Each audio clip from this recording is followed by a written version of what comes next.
Hello students, कैसे हैं आप सब लोग। उम्मीद करती हूँ सब अच्छे होंगे और स्वस्थ होंगे। मैं Meena Rana ICT virtual class में आपका स्वागत करती हूँ। स्टूडेंट्स, हम पढ़ रहे हैं क्लास 7 की हिंदी। हिंदी व्याकरण में एक नया टॉपिक लेके आए हैं, वचन। इससे पहले प्रीवियस लेक्चर में हमने कारक पढ़ा। कारक क्या होता है, कारक के कितने भेद हैं, इनको हमने डिटेल में जाना। साथ में कारक के जो कारक चिन्ह हैं, विभक्ति चिन्ह जिनको कहते हैं, वो हमने पढ़ा। और आपको मैंने होमवर्क भी दिया था कि आप सभी कारक के जो भेद हैं उनके विभक्ति चिन्हों को उनके साथ लिखेंगे और उनको याद भी करेंगे।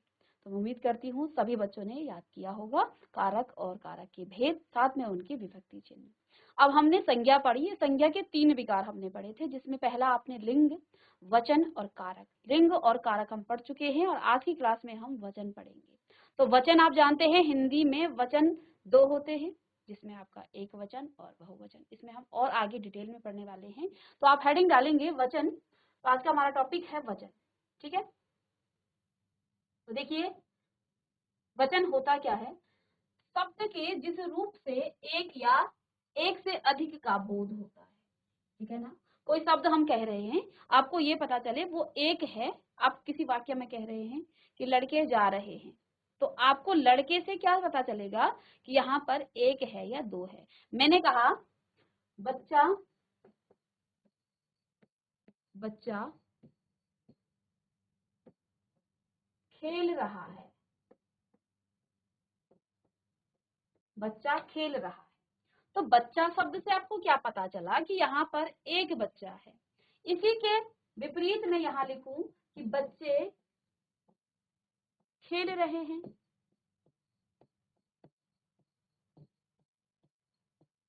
तो ये आपको क्या बता रहा है, बच्चे, आपको बहुत सारे बच्चे, यानी कि एक से अधिक का यहाँ पर बोध हो रहा है। तो शब्द के जिस रूप से, जैसे यहाँ बच्चा, बच्चा शब्द आपको क्या बता रहा है कि यहाँ पर एक ही बच्चा है। और बच्चे शब्द आपको क्या बता रहे हैं कि यहाँ पर बहुत सारे बच्चे हैं, एक से अधिक बच्चे हैं। वो दो भी हो सकते हैं या फिर दो से ज्यादा भी हो सकते हैं।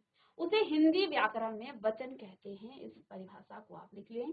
वचन की परिभाषा दूसरे शब्दों में क्या हो जाएगी, संज्ञा, सर्वनाम, विशेषण और क्रिया के जिस रूप से संख्या का बोध हो, उसे वचन कहते हैं। यानी कि आपको ये पता चले बच्चा एक है या दो है, तो यहाँ पर संख्या इसे ही कहते हैं। अर्थात जिस रूप से किसी व्यक्ति वस्तु के एक या एक से अधिक होने का पता चलता है, उसे वचन कहते हैं। तो ये परिभाषा लिख लीजिएगा वचन की, कि जिस रूप से किसी व्यक्ति, किसी वस्तु के एक या एक से अधिक होने का पता चलता है, उसे वचन कहते हैं।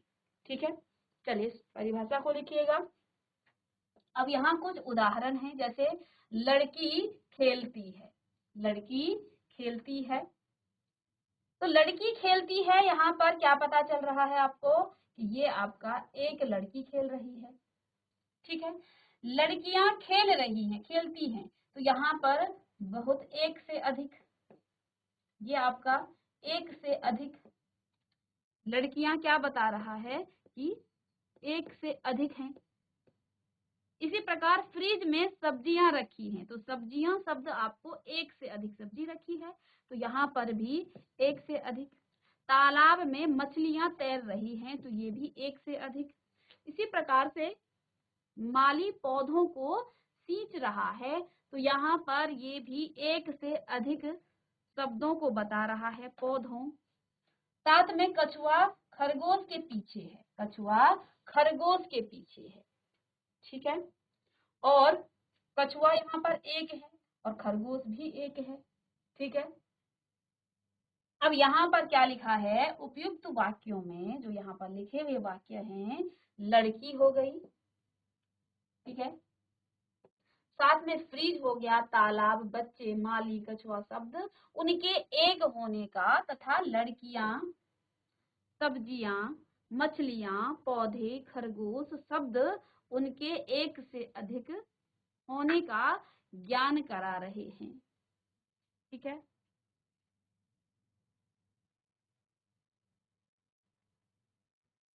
ठीक है,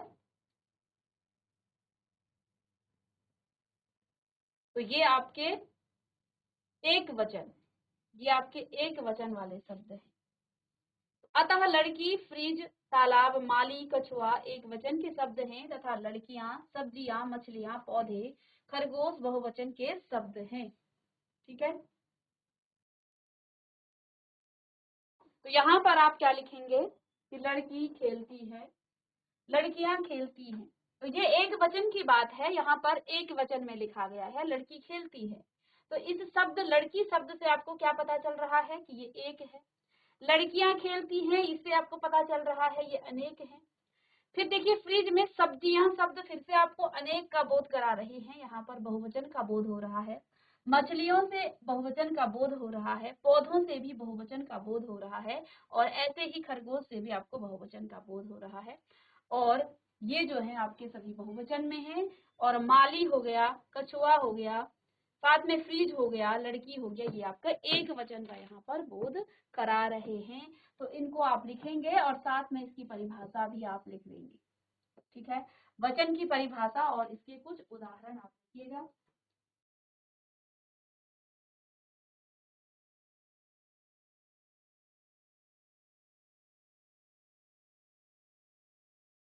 तो अब जैसा कि हमने यहाँ एक वचन और बहुवचन की बात की है, तो वचन का शाब्दिक अर्थ संख्यावाचक होता है। संख्या वचन को संख्या वचन होता है। ठीक है, संख्या वचन को ही संक्षेप में वचन कहते हैं। यानी आप यहाँ पर संख्या को बता रहे हैं कि कितनी संख्या है, एक है या एक से अधिक है।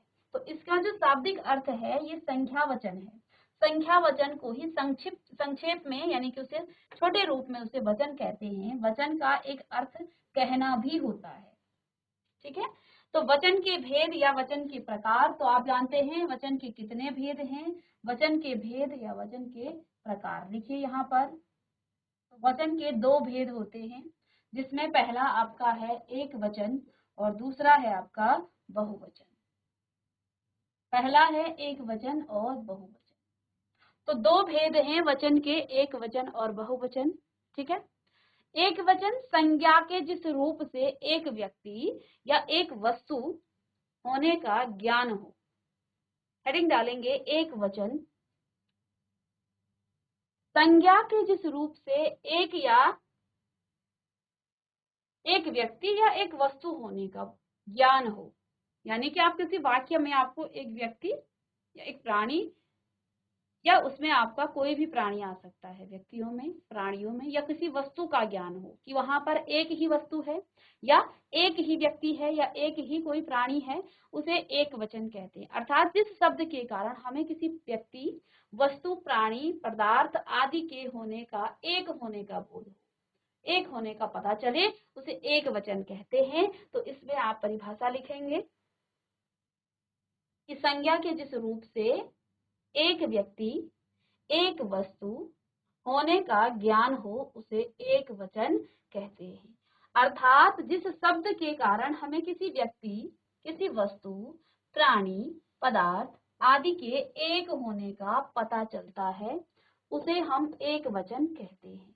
जैसे लड़का, लड़की, गाय, सिपाही, बच्चा, कपड़ा, माता, पिता, माली, पुस्तक, स्त्री, टोपी, बंदर, मोर, बेटी, घोड़ा, नदी, कमरा, घड़ी, घर, पर्वत, मैं, वह, यह, रुपया, बकरी, गाड़ी, माली, अध्यापक आदि शब्द जो हैं ये क्या हैं, एक वचन में ही है। तो अब आपने एक वचन की परिभाषा लिखनी है, एक वचन क्या होता है। ठीक है,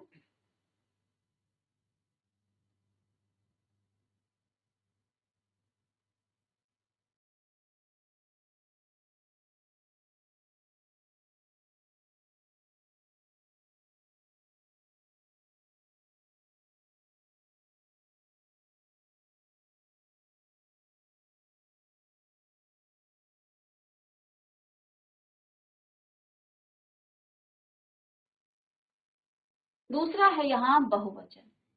ठीक है, एक वचन हो गया जिसमें किसी व्यक्ति, वस्तु, प्राणी, पदार्थ आदि के एक होने का पता चले, उसे तो आप एक वचन कहेंगे। अब इसके बाद आपका दूसरा प्रकार है, दूसरा भेद है बहुवचन। शब्द के जिस रूप से एक से अधिक व्यक्ति या वस्तु होने का ज्ञान हो। जिसमें एक से अधिक वस्तु या व्यक्ति के होने का ज्ञान हो उसे बहुवचन कहते हैं।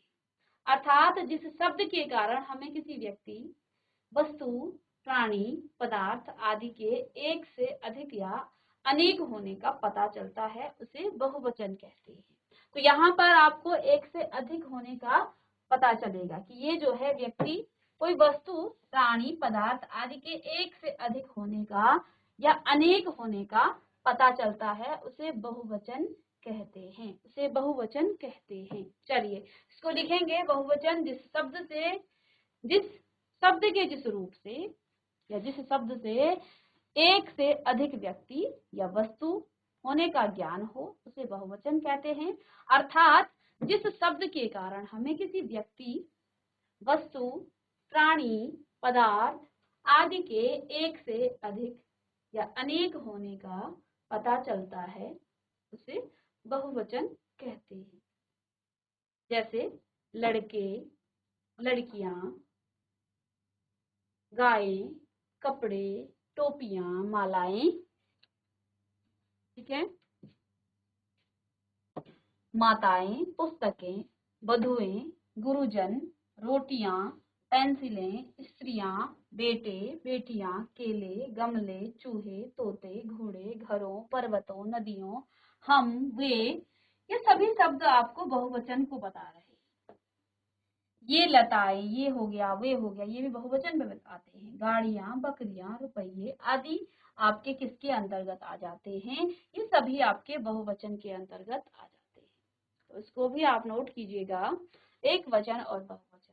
शब्द के जिस रूप से किसी व्यक्ति, किसी प्राणी, किसी पदार्थ या किसी पदार्थ की मात्रा या व्यक्ति, वस्तु या पदार्थ के एक होने का बोध हो वह एक वचन, और जिससे अनेक या एक से अधिक होने का बोध हो वो आपका क्या कहलाता है? बहुवचन कहलाता है। उदाहरण के साथ लिखिएगा, 2-4 उदाहरण आप लिखेंगे, बहुत ज्यादा उदाहरण लिखने की आवश्यकता नहीं है, इसको आगे हम पढ़ेंगे। अब यहाँ पर कुछ आपको पॉइंट्स बताए जाएंगे कि किन लोगों को आप एक वचन में लिखेंगे और किसे आप बहुवचन में लिखेंगे, ठीक है। तो पहले एक वचन और बहुवचन की परिभाषा लिखें, उसके कुछ उदाहरण लिखें। अब यहाँ पर कुछ चीजें हैं जिसको आपने नोट करना है।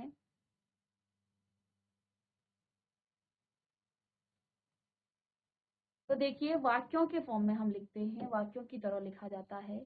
जो आदरणीय या सम्मानीय व्यक्तियों के लिए सदैव बहुवचन का प्रयोग किया जाता है, ठीक है।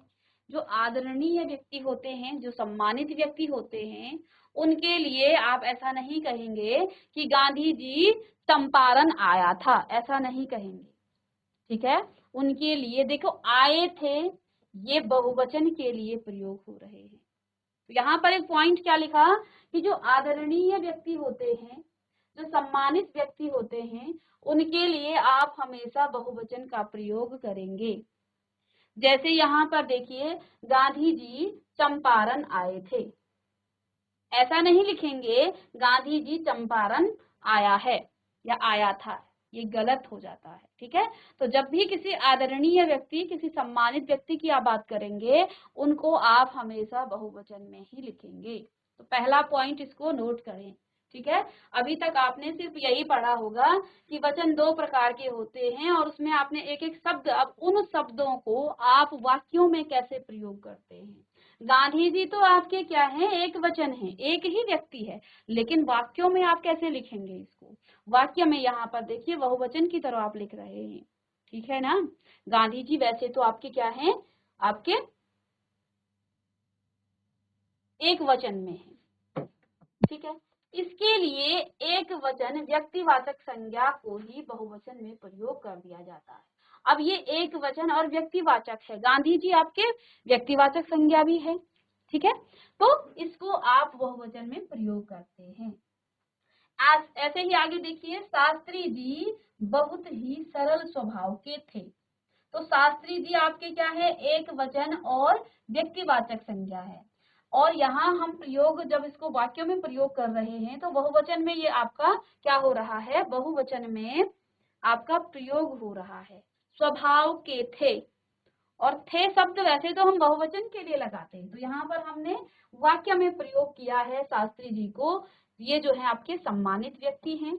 गुरुजी आज नहीं आए, तो यहाँ पर भी गुरुजी आपके एक वचन और व्यक्तिवाचक हैं, तो यहाँ पर देखिए ये आपके बहुवचन में प्रयोग हो रहे हैं। साथ में पापा जी कल कलकत्ता जाएंगे, तो जाएंगे आपका शब्द किसके लिए है, ये आपका बहुवचन में है, ठीक है ना। तो पापा जी आपके क्या हैं, व्यक्ति, आप सम्मानित व्यक्ति हैं, आपके आदरणीय हैं, आपसे बड़े हैं, तो अपने से बड़ों को आप क्या करेंगे, हमेशा उनमें बहुवचन का प्रयोग करेंगे। तो अब हमें जो है वचनों को क्या करना है, वाक्यों में प्रयोग कैसे करते हैं। तो वाक्यों में जब आप प्रयोग करेंगे तो जो आपके पास एक वचन व्यक्तिवाचक होंगे, जो आपके आदरणीय और सम्मानित व्यक्ति होंगे, उनके लिए आप हमेशा, अब देखिए अपने से बड़े जो भी हैं उनके लिए आप हमेशा बहुवचन का ही तो प्रयोग करेंगे। आपसे प्रयोग करेंगे, आपका प्रयोग करेंगे, आए थे, गए थे, इस प्रकार से ही कहेंगे, ये आपके बहुवचन में आते हैं, ठीक है ना। फिर देखिए, अंबेडकर जी छुआछूत के विरोधी थे, तो विरोधी थे शब्द बहुवचन के लिए है, अंबेडकर आपके एक वचन व्यक्तिवाचक के हैं, ठीक है ना। तो इन सभी उदाहरणों को लिख लीजिएगा। इसके बाद है श्री रामचंद्र वीर थे, तो श्री राम आपके क्या हैं, एक सम्मानित, एक आदरणीय जो है व्यक्ति हैं, तो यहाँ पर वीर थे। तो आपने देखा कि वाक्यों में जब हम क्या कर रहे हैं, एक वचन व्यक्तिवाचक संज्ञा और आदरणीय व्यक्ति या किसी महान पुरुष की जब आप बात करते हैं, तो हमेशा या अपने से बड़ों की बात करते हैं, वो आपके वाक्यों में प्रयोग कैसे होते हैं, तो वाक्य में कैसे आप एक वचन और बहुवचन को प्रयोग करते हैं, ये हम आप यहाँ पर सीखेंगे। तो इनको आप नोट करें, ये पॉइंट आप लिखेंगे कि आदरणीय एवं सम्मानित व्यक्तियों के लिए सदैव एक वचन का प्रयोग किया जाता है। इसके लिए एक वचन व्यक्तिवाचक संज्ञा को ही बहुवचन में प्रयोग कर दिया जाता है। चलिए इसको नोट करें।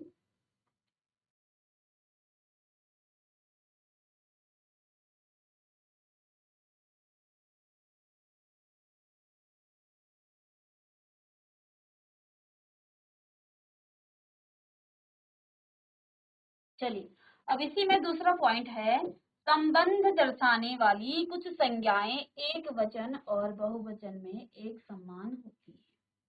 यानी कि जो हम संबंध दर्शाते हैं, आपके और आपके जो रिलेटिव हैं, जो आपके संबंधी हैं, उनके जो संबंध हैं, उनको आप एक वचन और बहुवचन में एक साथ एक जैसा ही लिखेंगे, एक समान आप लिखेंगे, ठीक है।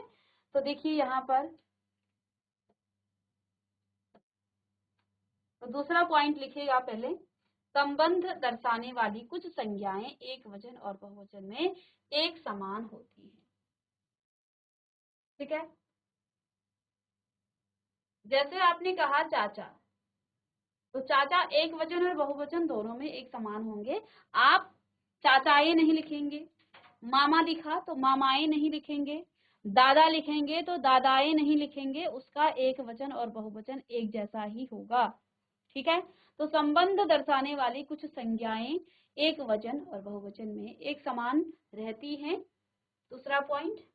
और इसके कुछ उदाहरण यहाँ से आप लिखेंगे, जैसे आपके नाना, मामा, ताई, ताऊ, नानी, मामा, चाचा, चाची, दादा, दादी आदि शब्द जो हैं आपके एक वचन और बहुवचन में दोनों ही समान होते हैं, ठीक है।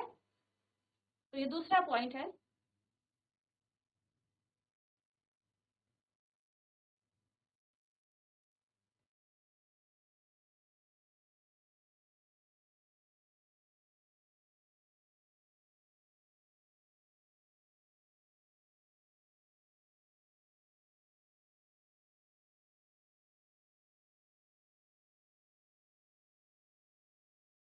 तीसरा पॉइंट है, द्रव्य सूचक संज्ञाओं का प्रयोग केवल एक वचन में ही होता है।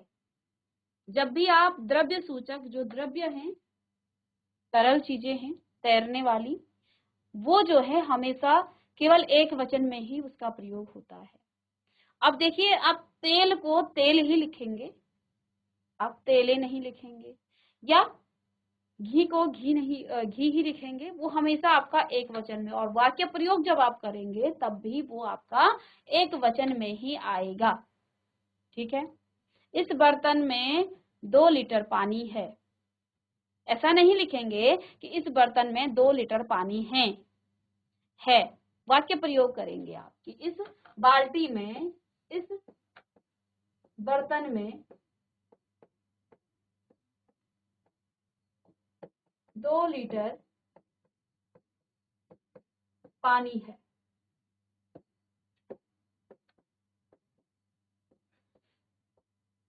तो देखिए यहाँ पर 2 लीटर तो है बहुवचन में, लेकिन हमने यहाँ है नहीं लिखा, है लिखा। तो क्या कहा है, जब भी आपके पास द्रव्य सूचक है उसका जब वाक्य प्रयोग आप करते हैं वो एक वचन में ही होगा, चाहे यहाँ पर 2 लीटर हो, 10 लीटर हो, 100 लीटर हो। ठीक है। तो ये आपका वाक्य प्रयोग की बात हम कर रहे हैं। तो इसका वाक्य प्रयोग आप जब करेंगे तो उस समय वो एक वचन में ही होगा। ठीक है।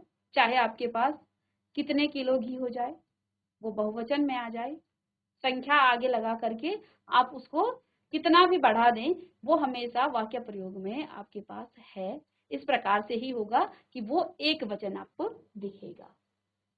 ठीक है। तो तीसरा लिख लीजिएगा कि जो आपके पास द्रव्य सूचक हैं, जिसमें आपको द्रव्य यानी कि जो तरल पदार्थ हैं उनकी बात की जाती है, वो हमेशा उनका आप जब वाक्य प्रयोग करेंगे, उनका आप प्रयोग करेंगे तो हमेशा आपको एक वचन में ही मिलेगा।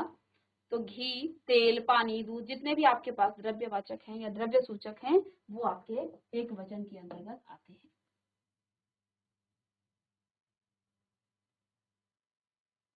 चौथा है यहाँ पर कुछ शब्द सदैव बहुवचन में प्रयोग किए जाते हैं। इसके अलावा कुछ शब्द जो हैं वो हमेशा ही बहुवचन में प्रयोग किए जाते हैं, उनको एक वचन में आप प्रयोग नहीं कर सकते हैं।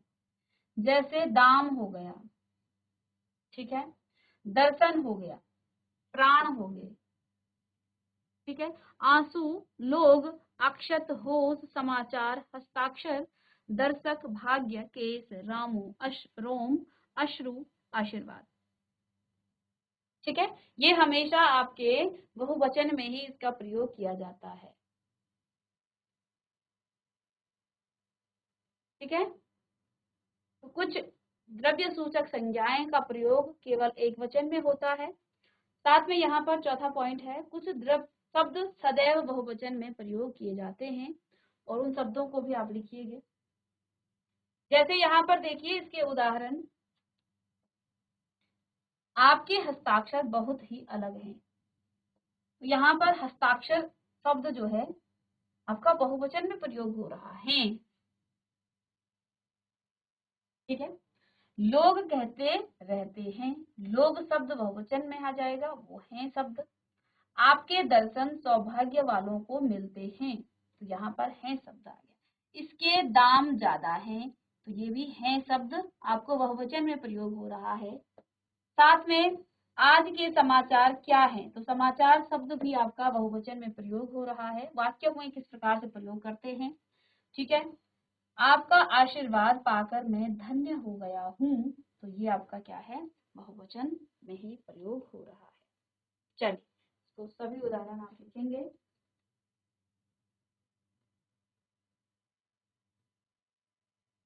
तो कुछ शब्द आपके सदैव बहुवचन में प्रयोग किए जाते हैं और कुछ सदैव आपके एक वचन में ही प्रयोग किए जाते हैं। तो जो द्रव्य सूचक शब्द हैं या संज्ञाएं हैं उनको आप हमेशा एक वचन में लिखेंगे, एक वचन में ही उनका प्रयोग करेंगे। साथ में कुछ शब्द आपके सदैव बहुवचन में ही प्रयोग किए जाते हैं, जैसे आपका दाम हो गया, दर्शन हो गया, प्राण हो गया, आंसू हो गया, लोग, अक्षत, होश, समाचार, हस्ताक्षर, दर्शक, भाग्य, केस, रोम, अश्रु, आशीर्वाद, इस प्रकार से आदि शब्द। और जब आप इनको वाक्यों में प्रयोग करेंगे तो आपको पता चल जाएगा ये एक वचन में है या बहुवचन में है। ठीक है।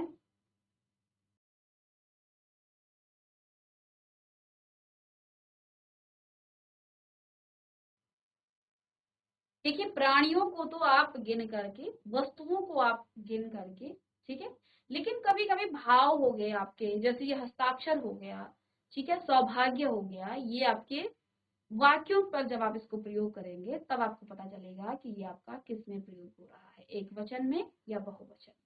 ठीक है। तो कुछ शब्द वाक्य प्रयोग करके ही उनका पता लगाया जा सकता है कि वो एक वचन में है या बहुवचन में है। ठीक है, चलिए इसे नोट करें जल्दी।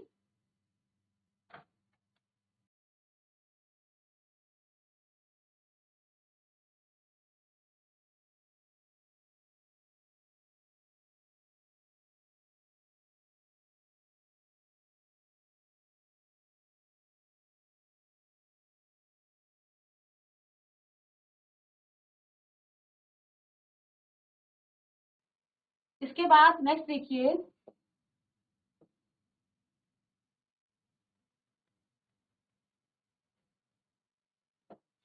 पुल्लिंग इकारांत, उकारांत और उकारांत शब्द दोनों वचनों में समान रहते हैं। जैसे एक मुनि 10 मुनि, एक डाकू 10 डाकू, एक आदमी 10 आदमी। तो ये आपके एक वचन और बहुवचन दोनों में समान है। ठीक है ना। तो आप चाहे एक मुनि के लिए वाक्य प्रयोग करें या 10 मुनि के लिए, आपके पास एक जैसा आएगा, समान वचनों में वो आएगा। ठीक है।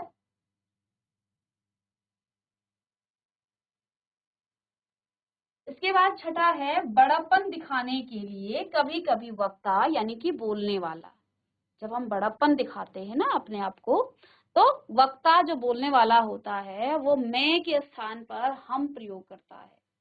ठीक है। तो कभी कभी जब हम बड़प्पन दिखाते हैं तो मैं के स्थान पर हम प्रयोग करता है कौन? वक्ता। जैसे हम अंग्रेजों के जमाने के जेलर हैं, तो है तो ये एक वचन में है। ठीक है, लेकिन वो मैं शब्द को छोड़ करके हम का प्रयोग कर रहा है। ठीक है, यहाँ पर वो बड़प्पन दिखा रहा है कि हम अंग्रेजों के जमाने के जेलर हैं। ठीक है, मालिक ने नौकर से कहा कि हम मीटिंग में जा रहे हैं। यहाँ पर मालिक ने बड़प्पन दिखाया है, मैं न को छोड़ करके हम मीटिंग में जा रहे हैं। ठीक है, जब गुरुजी घर आए तो वे बहुत खुश थे। जब गुरुजी घर आए तो वे बहुत खुश थे।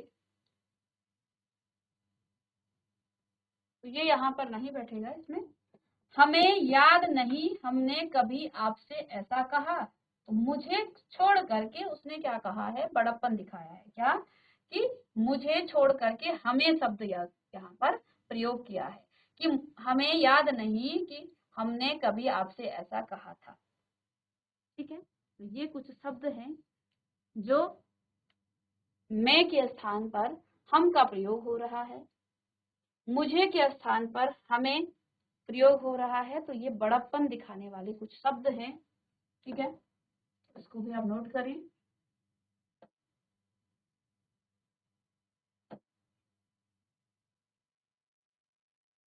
और देखिए, सामान्य व्यवहार में मैं तुम के स्थान पर आप का प्रयोग करना अच्छा माना जाता है। तुम शब्द को जो है प्रयोग नहीं किया जाता है। और अब तो पहले तो ये कहा जाता था अपने से बड़ों को आप से, अब छोटे बच्चों से भी आप से ही बात की जाती है। तो ये जो है एक आदरपूर्ण जो है शब्द है, जिसे सुनने में सबको अच्छा लगता है, चाहे वो बड़ा है चाहे वो छोटा है। तो तुम शब्द का प्रयोग करना अच्छा नहीं माना जाता है। तो ये जो है व्यवहार में तुम शब्द का प्रयोग करना उचित नहीं है, आप का प्रयोग किया जाता है।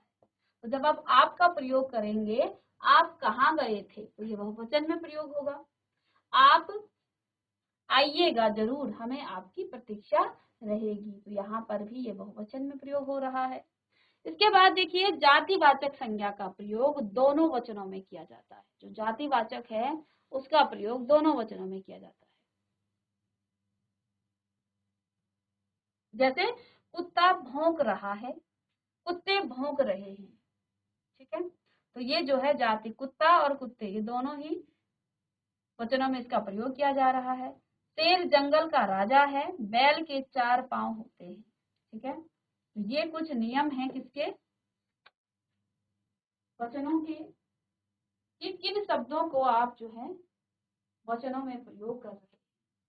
ठीक है, तो देखिए, शब्दों को आप किस वचन में प्रयोग कर रहे हैं, या कोई शब्द ऐसा होता है जिसको देखने से आपको ये पता नहीं चलता है ये एक वचन में है या बहुवचन में है।